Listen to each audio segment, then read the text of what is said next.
A senhora Michele Bolsonaro, acompanhados do vice-presidente da República, Antônio Hamilton Martins Mourão, do ministro-chefe da Casa Civil, Braga Neto, do ministro de Estado da Saúde, Nelson Tais, e do senhor Luiz Henrique Mandetta.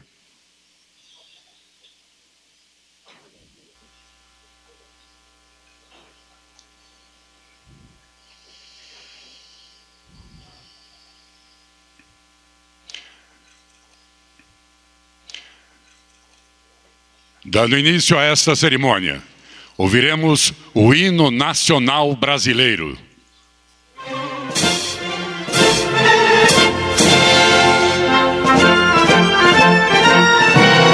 A liberdade desafia o nosso peito a proclamar. A pátria amada idolatrada, salve, salve. Brasil, um sonho imenso, raios cores. Nossos deuses têm mais vida. Nossa vida pros filhos deste sol está gentil. Pátria amada, Brasil.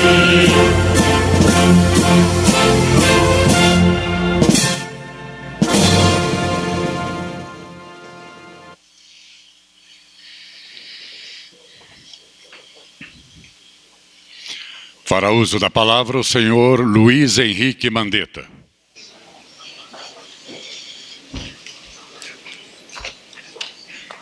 Bom dia a todos, em tempo que cumprimento o excelentíssimo senhor presidente da República, Jair Bolsonaro, de quem recebi neste mesmo palácio a incumbência de dirigir o Ministério da Saúde até a data de hoje. A senhora Michele Bolsonaro, primeira-dama do Brasil. Ao excelentíssimo senhor vice-presidente da República, Hamilton Mourão. Ao ministro de Estado-chefe da Casa Civil, Walter Souza Braga Neto.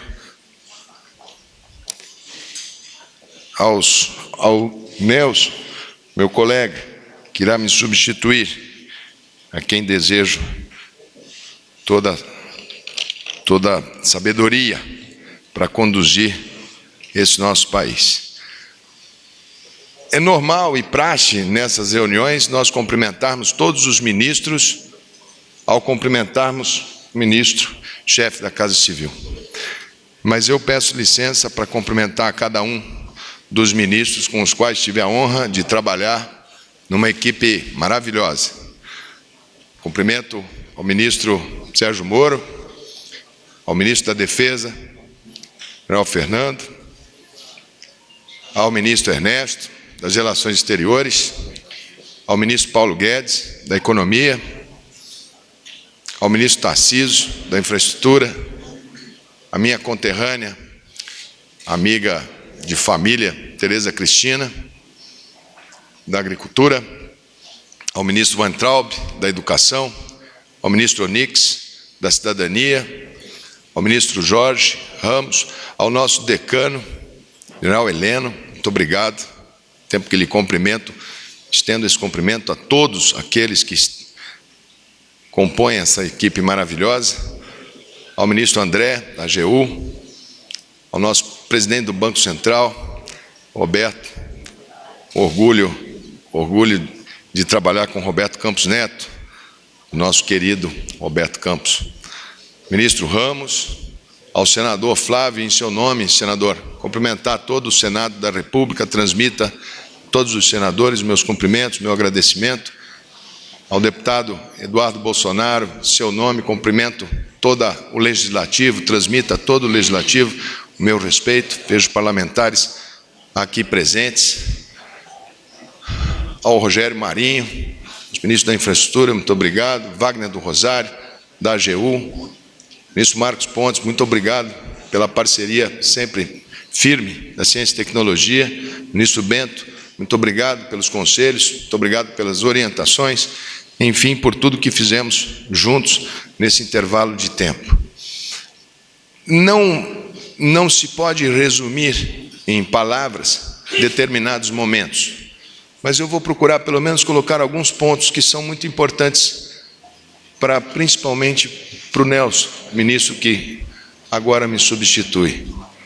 Nós encontramos um sistema de saúde extremamente complexo, uma proposta constitucional, uma máxima constitucional pétrea, em que nós temos o desafio geracional de construir um sistema universal, um sistema igualitário, porque busca a equidade e busca a integralidade.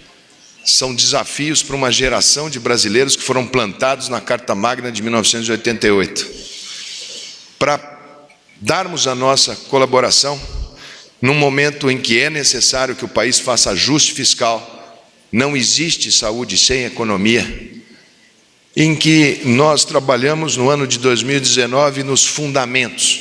Encontramos um país perdendo o certificado de área livre de sarampo, porque perdeu um histórico de bons índices de vacinação do Programa Nacional de Imunização.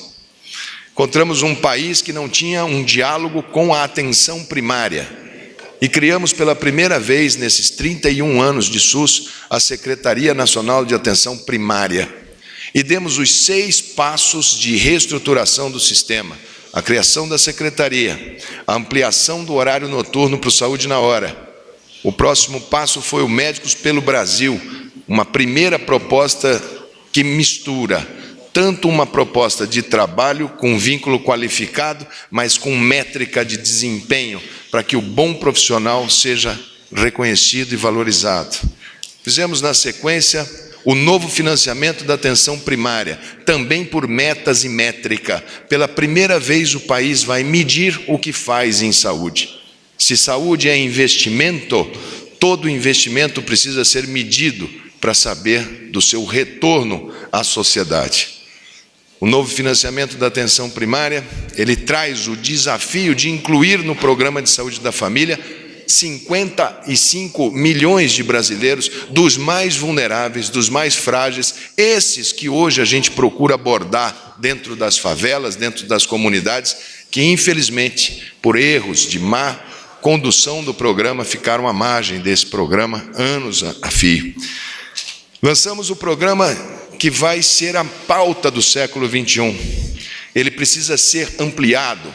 Ou o Brasil investe pesadamente em genética, no programa Genômica Brasil, que foi lançado quando ele estava lá em Londres, quando coloquei, puxei, trouxe o Nelson, que estava lá fazendo sua pós-graduação, o coloquei na nossa comitiva para que visitasse, interagisse com o sistema de saúde inglês, onde nós buscávamos essa parceria com a Inglaterra, Israel e Estados Unidos. É o nosso tripé de construção de uma política de genética, a reposição do país nos grandes fóruns, a reposição internacional do SUS, do Brasil, como um país que tem o que dizer para o mundo em termos de saúde, nos levou a inúmeros fóruns, a coordenação mundial de programas de tuberculose e, pela primeira vez, um ministro de Estado de um sistema público de saúde foi convidado para o Fórum Econômico de Davos. Até eu fiquei impressionado porque chamariam num fórum tão típico da iniciativa privada, chamarem um ministro de Estado de um país com um sistema público. Mas é fruto do debate que se trava no G20, aonde acesso universal e cobertura universal se tornou o compromisso do G20, onde nós tivemos lá no Japão. O ministro Paulo Guedes não pôde estar presente, teve o Guaranis, onde nós fizemos esse debate de como implantar no mundo um sistema de saúde. Esse é o debate pós-corona que mais será desafiador. Como o Brasil vai sentar na mesa de negociação da nova ordem mundial de saúde? Veja os aeroportos que fazem toda aquela testagem para ver se não tem um canivete, se não tem uma bomba, um revólver. E a testagem da biossegurança deve ser a tônica no século XXI. Nós plantamos as raízes e aqui peço atenção a todos, embora pública, embora com todas as suas dificuldades, a Fiocruz se revela mais do que nunca necessária à própria soberania. Foi dali que nós tiramos os kits para fazermos os nossos testes, que muitos dizem ser poucos, e são poucos, mas num momento em que o mundo inteiro fez uma corrida para esses testes. É preciso lançar o complexo industrial, porque se tiver vacina, podem ter certeza que ela só será feita por quem tiver capacidade de produzir vacina. E nós precisamos ter a nossa autonomia científica dentro desse nosso grande celeiro de pessoas que lutam pela saúde pública. Esse reposicionamento internacional marca uma nova era de discussões que o Itamaraty, mais do que nunca, será a pedra angular para a saúde pública. E aqui eu agradeço porque todas essas viagens internacionais, em todos os continentes, e fui a todos, fui à África, fui à América Central, fui ao Japão, fui à Ásia, fui várias vezes à Europa, o trabalho de excelência da diplomacia brasileira no assessoramento, empoderamento e tratativas de altíssimo nível que foram feitas pela saúde pública brasileira. Nós passamos por esse ano de 2019 e eu disse ao ministro Paulo Guedes, vou ter a honra de não lhe pedir recurso. E trabalhei durante 12 meses com uma gestão orçamentária muito austera. Pela primeira vez o SUS não deve nenhum centavo a nenhum prefeito, a nenhum estado. Nós zeramos todas as habilitações em dezembro de 2019, não há uma pendência. Nós estamos trabalhando no ano de 2020. No ano passado nós renovamos 40% da frota do SAMU, que estava há quase 3 anos sem renovar. E talvez por isso seja um dos pilares para a gente estar rodando aí com as nossas ambulâncias em bom estado. Também nesse ano nós fizemos um repasse até agora, ministro Guedes, em recursos, liquidez para estados e municípios, em recursos diretos de mais de 6 bilhões em 40 dias. Nós já colocamos as EPIs e tivemos que fazer a compra centralizada, não é função da União, mas tivemos que comprar porque o mundo entrou em colapso. Os testes, nós só conseguimos comprar esses que estão chegando, porque nós pedimos o auxílio da iniciativa privada, e foi a Vale do Rio Doce e o sistema bancário que compraram 10 milhões de testes rápidos, dos quais, para trazer de lá até aqui, até a logística de avião eles tiveram que pagar, porque até isso caiu no mundo. E a gente tem que agradecer muito as inúmeras parcerias que vieram. Hoje, fruto de nós termos aberto os ventiladores, quebrado as regras, engenharia reversa, capitalizado pequenas empresas para fazer 15 mil respiradores dentro do Brasil, hoje eles entregaram os primeiros 180, que já vão para dentro do sistema. No mês de maio nós estaremos com um sistema muito mais eficaz. Também com a iniciativa privada, mas sem comprar o reagente não adianta ter, nós compramos através da OPAS, Organização Pan-Americana de Saúde, num acordo internacional difícil de ser feito, o Brasil fecha 10 milhões de testes PCR-RT. E o maior programa de concentração para usina de exames privado, feito com a DASA, que fez a sua proposta sem custos para o sistema de saúde, apenas o custo da operação, mas nada, nenhum tostão de ganho, isso tudo numa colaboração com o sistema de saúde, a gente vai conseguir no mês de maio ter na faixa de 20 a 25 milhões de testes sendo realizados em todo o território nacional, num cenário onde não há mercado. Eu sempre disse para os senhores que colapso é quando a gente tem o dinheiro, tem a ordem judicial, tem a carteirinha do plano de saúde, tem tudo, tem até a doença e simplesmente não há o sistema.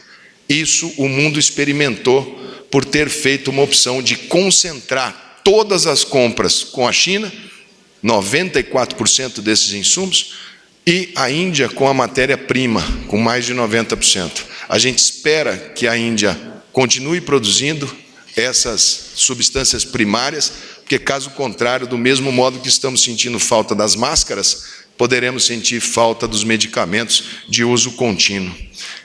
É um passo difícil, o século XXI vai ser dividido em antes e após o coronavírus.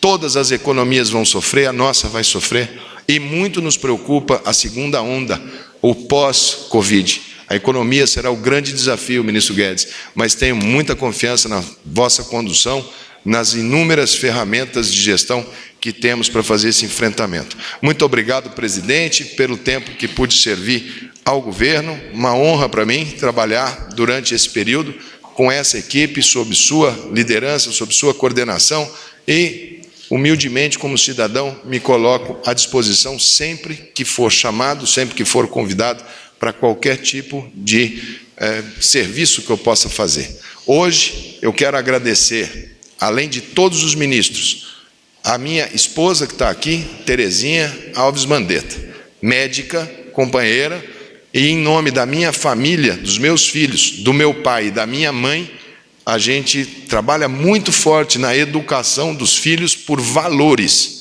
E eu gostaria muito de deixar muito claro que, do ponto de vista nosso de educação familiar, nós sabemos muito bem que fizemos um trabalho que deveríamos ser feito e continuamos à disposição do país, com a mesma vontade de que esse país possa ter dias melhores. Muito obrigado, presidente, muito obrigado a toda a equipe. Um agradecimento especial à dona Michele Bolsonaro pelo trabalho inspirador em relação às doenças raras. Vai aqui também para todos vocês um testemunho de tentativa desse país de dar um pouco de carinho, um pouco de dignidade para essas crianças, para esses pacientinhos, tanto da epidermólise bolhosa, que ganhou nossa primeira redação, como das crianças com atrofia medular espinhal, que trabalham hoje, que temos hoje, pelo menos um passo inicial na busca de um melhor equilíbrio do sistema. Muito obrigado, em nome de todas essas crianças, a senhora, dona Michele Bolsonaro. E muito obrigado a todos os ministros e um agradecimento especial ao senhor presidente da República, Jair Bolsonaro. Obrigado.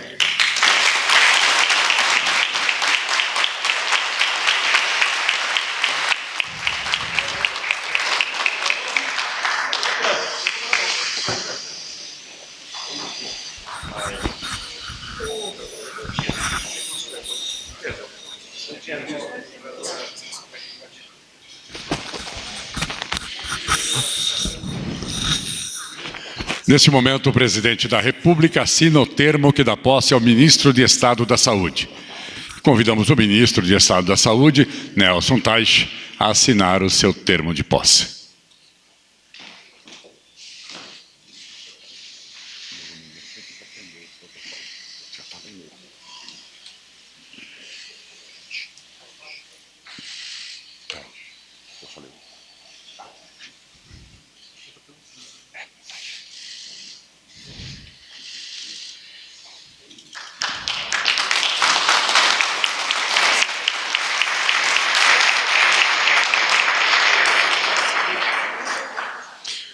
Ouviremos agora as palavras do ministro de Estado da Saúde, Nelson Teich.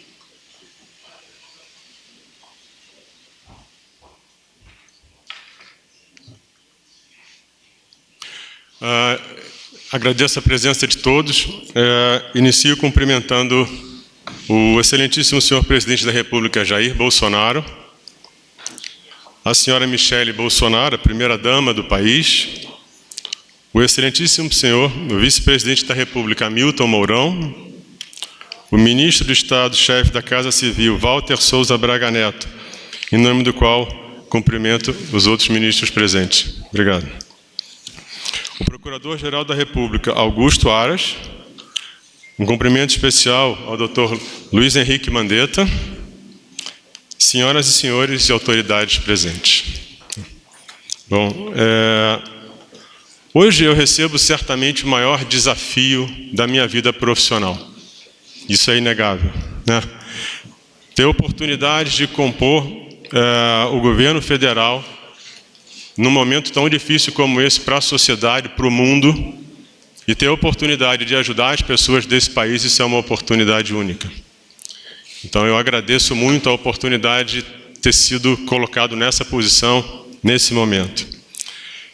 Minha formação básica é médica, eu sou médico, eu fiz a parte clínica médica, médico de família, depois eu fiz oncologia, trabalhei em cidade pequena, trabalhei em hospitais de oncologia, então eu vivi durante muito tempo a interação médica, como clínico, como oncologista principalmente, você convive muito, as pessoas são muito próximas de você, as pessoas que você cuida, numa cidade pequena, ou num paciente que tem câncer, que é uma doença bem difícil de conviver com.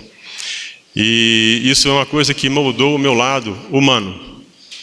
E hoje eu tenho o foco, eu tenho colocado isso, o foco que a gente tem aqui, em tudo que a gente vai fazer, é nas pessoas. Por mais que você fale em saúde, por mais que você fale em economia, não importa o que você fala, o final é sempre gente. E é isso que a gente vem fazer aqui, trazer uma vida melhor para a sociedade e para as pessoas do Brasil, né?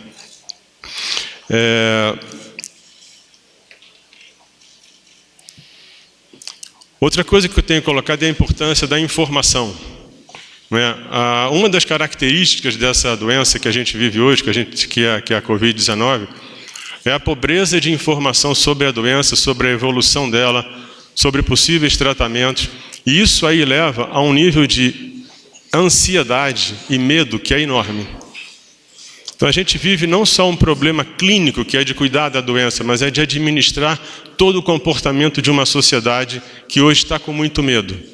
Você anda nas ruas, quando eu vim para cá, eu vim do Rio de Janeiro, a gente passando pelo Santos Dumont, tudo deserto, gente de todo mundo com máscara. É uma coisa que parece filme. Então essa é a realidade que a gente está vivendo hoje, e isso leva a muito medo. E a gente vai ter que trabalhar isso também, trazendo confiança de que a gente vai levar para as pessoas, através da informação, do conhecimento, do planejamento, o começo da construção de uma solução. É óbvio que a gente espera que isso venha muito mais rápido, se sair um medicamento, vacina demora um pouco mais, mas isso é uma opção. E uma das coisas que vai nortear a gente é essa parte da informação, capturar isso cada vez melhor, mais detalhado. Uma das coisas que é importante fazer nesse momento é juntar o que a gente tem de informação na saúde, em outros lugares, em outros ministérios, e trabalhar isso de uma forma para a gente tentar ampliar esse volume de informação, trabalhar o detalhamento dele, olhar o que está faltando e desenhar um programa para que cada dia mais a gente entenda o que está acontecendo. Porque quando você sabe o número, quando você sabe o que acontece, as soluções vêm quase que naturalmente. O problema do desconhecimento é porque as suas decisões, elas são muito mais uma coisa que você acha, você imagina, do que você realmente tem uma visão clara do que vai acontecer na frente, né?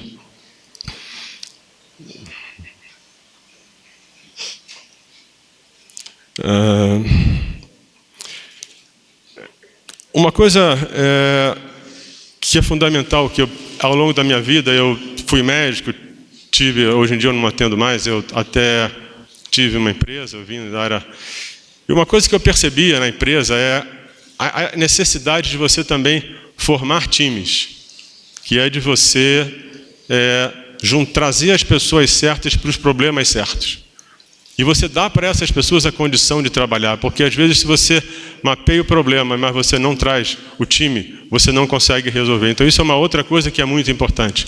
Então, por exemplo, uma das coisas importantes nesse momento é a gente pegar, não só na área do Ministério da Saúde, mas outros ministérios que de alguma forma têm uma relação muito direta com os problemas atuais da Covid, mas da saúde como um todo, como essas pessoas vão trabalhar juntas. Então, uma lista de problemas de cada área fundamental, para a gente entender e definir com prioridade e como esses problemas interagem com a saúde, com tudo que a gente quer construir. Então, a criação de uma estratégia de abordagem de problema, de conhecimento de formação de equipe, isso vai ser importantíssimo para a gente melhorar a eficiência de como a gente vai trabalhar o momento atual e o futuro. Porque uma coisa importante que a gente tem que entender é que a Covid hoje está atraindo todas as atenções.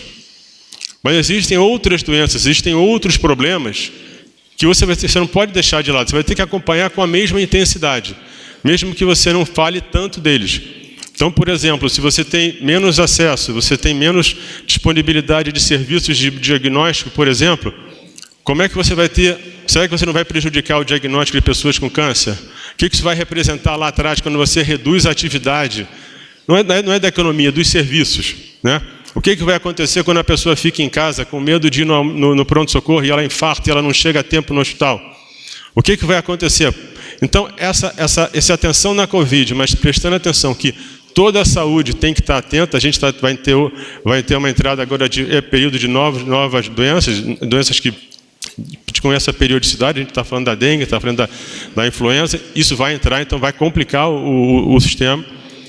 A gente vai ter que tomar cuidado com isso e tem que acompanhar também os indicadores sociais. Porque, por exemplo, se a gente tiver mais desemprego de pessoas que vão perder o plano de saúde, isso vai impactar no SUS. a gente acompanhar como é que vai ser essa evolução. Então, tudo que a gente fala aqui acaba muito em informação detalhada, com qualidade e bem avaliada e bem estruturada.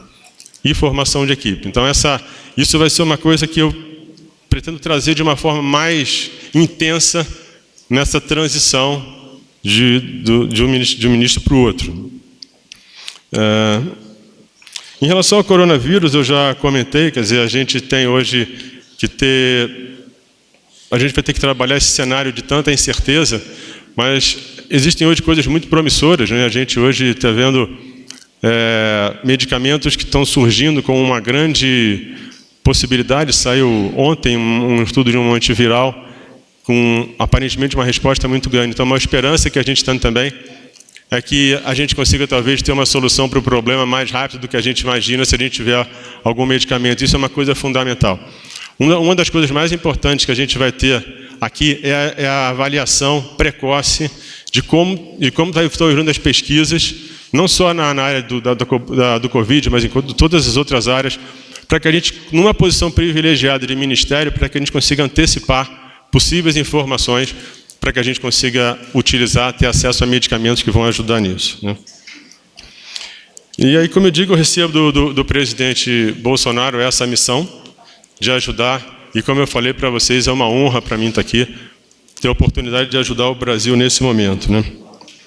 Agradeço tudo que já foi feito, né, na gestão anterior do Ministério da Saúde, e a gente vai buscar isso aqui para que a gente continue e agregue ao que já vem sendo feito. Mas a gente agradece a todo o trabalho que vem sendo feito e que foi feito pela equipe do Ministério da Saúde.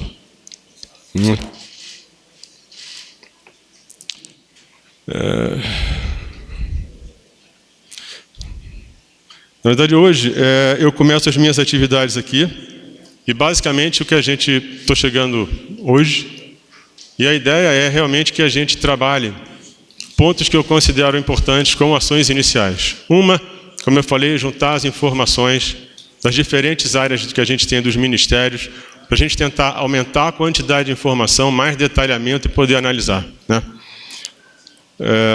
Uma outra coisa é uma maior integração entre os ministérios, para que a gente possa mapear coisas ligadas à saúde que são fundamentais. Então, como é que está a parte de logística, a parte de recurso, de equipamento, como é que isso está funcionando, para que a gente possa ter as pessoas mais capacitadas em cada área, ajudando e trabalhando junto, né? A gente não pode esquecer que, um comentário importante também, que as pessoas mais frágeis, as pessoas mais pobres, possivelmente vão ser aquelas que mais vão sofrer. Isso é natural em qualquer situação de crise, de doença, e a gente não, a atenção para essas pessoas vai ser total, né? E para finalizar, eu quero, esse é um trabalho, a gente tem ações iniciais que a gente vai fazer, né? Decidir acompanhar diariamente a evolução em cada estado, município, que está evoluindo a Covid, ou outros problemas que possam estar relacionados à saúde. E trabalhando com os estados, com os municípios, que a gente consiga ter uma agilidade na solução de problemas que vão surgir. Porque, como eu falei antes, essa situação, com tanta certeza, você não consegue planejar muito na frente. Você tem que analisar todo dia o que está acontecendo, ver o que aconteceu até ontem, fazer um diagnóstico, fazer um planejamento e executar. A grande dificuldade realmente é você tirar as coisas do papel e das ideias e fazer com que aquilo aconteça na prática. É quando você realmente muda a história, é quando você realmente ajuda as pessoas. E para finalizar, eu quero agradecer a minha família, minha mulher está aqui, minha esposa, agradecer meus filhos. Isso conversou antes de eu assumir essa posição. Era muito importante que eu tivesse apoio pleno da família, porque é uma missão que te obriga a trabalhar 24/7, né, principalmente em fase de crise. Então, eu agradeço muito a minha família, né, e agradeço mais uma vez ao presidente a oportunidade de ajudar o Brasil num momento como esse, e que, além disso, depois disso, que a gente consiga trabalhar a saúde como um todo, em todas as áreas, aí juntando saúde pública, a saúde suplementar tem que ser lembrada também, ela faz parte, pessoas do empresariado que querem ajudar. A ideia é a gente trazer todo mundo junto, num grande guarda-chuva, num grande planejamento, num grande time, para que a gente realmente consiga levar o Brasil para uma situação melhor, tanto na saúde quanto na economia. Obrigado.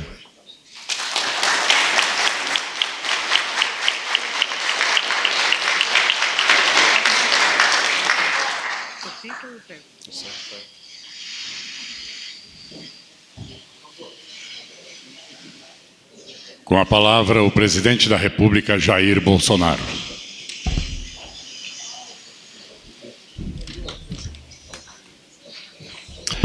Bom dia. Hoje é dia de alegria. Afinal de contas, nós vamos unir aqui agradecimentos e cumprimentos. Prezado vice-presidente, sempre falei que o nosso ministério é um time, né? E um time, de vez em quando, alguns jogadores são substituídos. Por vezes, por cansaço. Por vezes, naquele jogo, ou a partir daquele momento, a gente precise modificar o placar.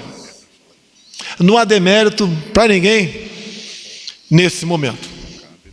E todos torcem pelo time chamado Brasil. Prezado Augusto Aras, doutor Augusto Aras, nosso chefe da PGR, uma satisfação vê-lo aqui. Senhora Michele, primeira-dama, chefe da Casa Civil, Braga Neto. Esse cumprimento é para mim? Meus cumprimentos a todos, senhores ministros. Dizer a todos que eu quero primeiro começar a agradecer. Henrique Mandetta, do estado da Tereza Cristina, do estado ao qual tive o prazer e a honra de servir no 9º GAC NIUAC por 3 anos, um estado caloroso em todos os aspectos, não só no tocante ao clima, bem quanto ao povo, bastante simpático e hospitaleiro. Saudades daquele churrasco com mandioca, daquelas guaviras de final de ano. E, obviamente, esses sentimentos se misturam com o do ministro Mandetta. Tenho certeza que ele sempre está lá, não vai ter saudades. Mas marca a nossa vida. De lá eu fui para a Escola de Educação Física do Exército e segui a minha vida. O Mandetta assumiu esse time conosco em janeiro do ano passado. Tenho certeza que ele fez o que ele achava que tinha que ser feito. Que eu dei liberdade aos ministros para buscar o melhor para o Brasil por meio do seu ministério. Eu tenho certeza que ele sai com a consciência tranquila. Agora podemos perguntar, né? Por que substituir?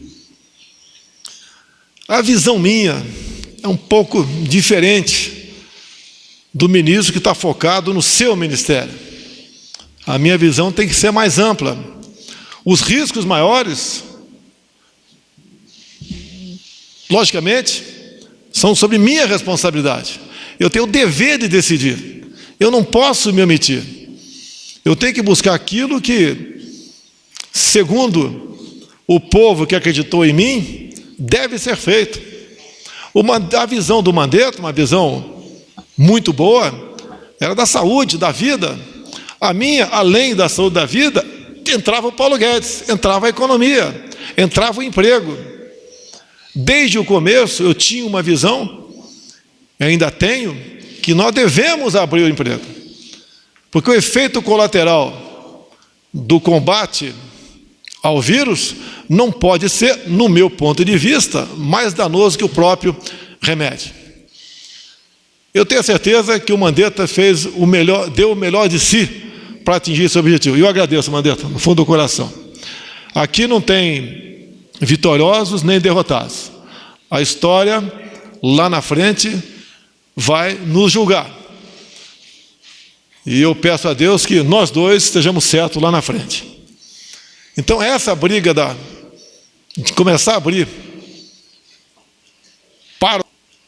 para o comércio, é um risco que eu corro. Porque se agravar, vem para o meu colo. Agora, o que eu acredito que muita gente já está tendo consciência é que tem que abrir. Hoje mesmo, acreditando na imprensa brasileira, vi uma matéria que 50% dos prefeitos estão divididos no tocante à abertura.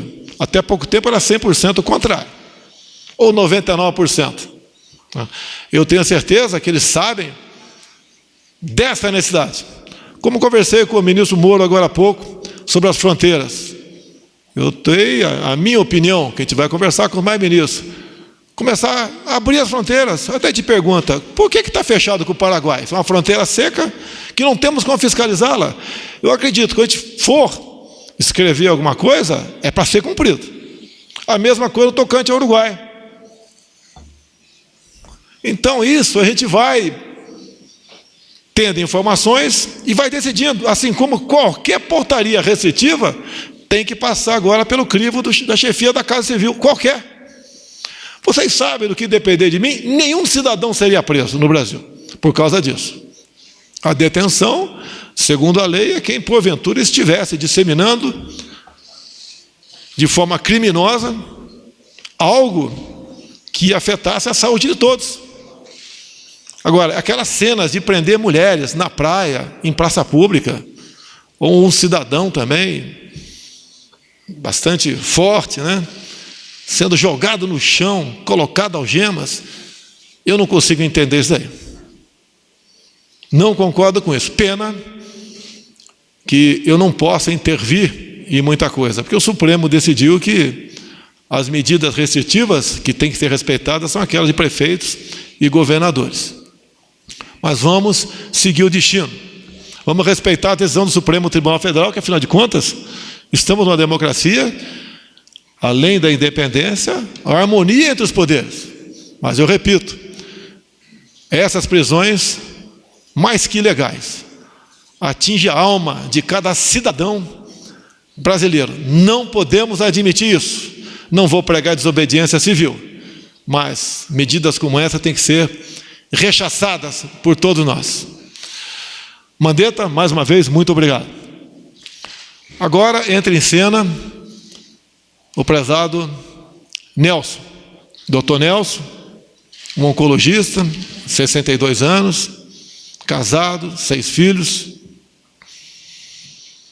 E confesso, cumprimento pela sua coragem, porque não é apenas ser ministro, né?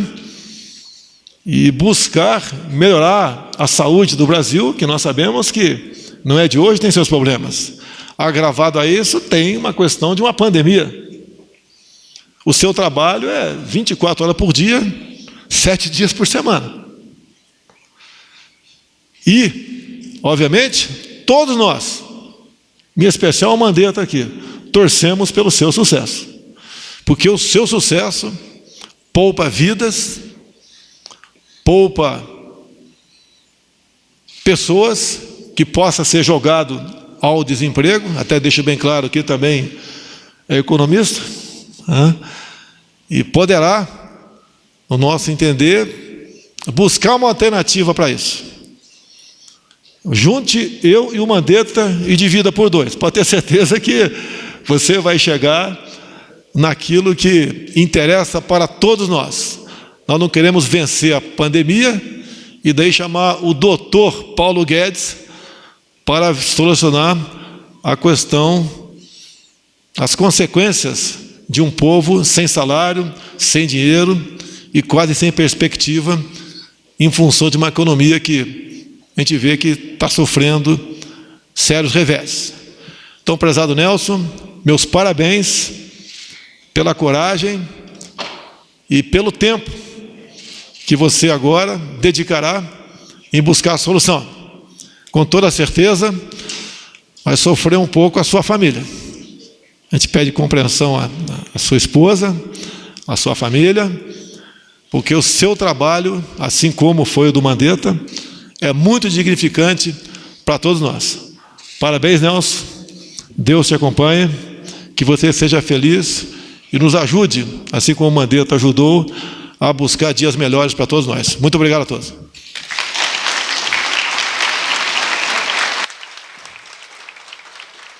Está encerrada esta cerimônia. Os senhores ministros receberão os cumprimentos no Ministério da Saúde no ato da transmissão de cargo.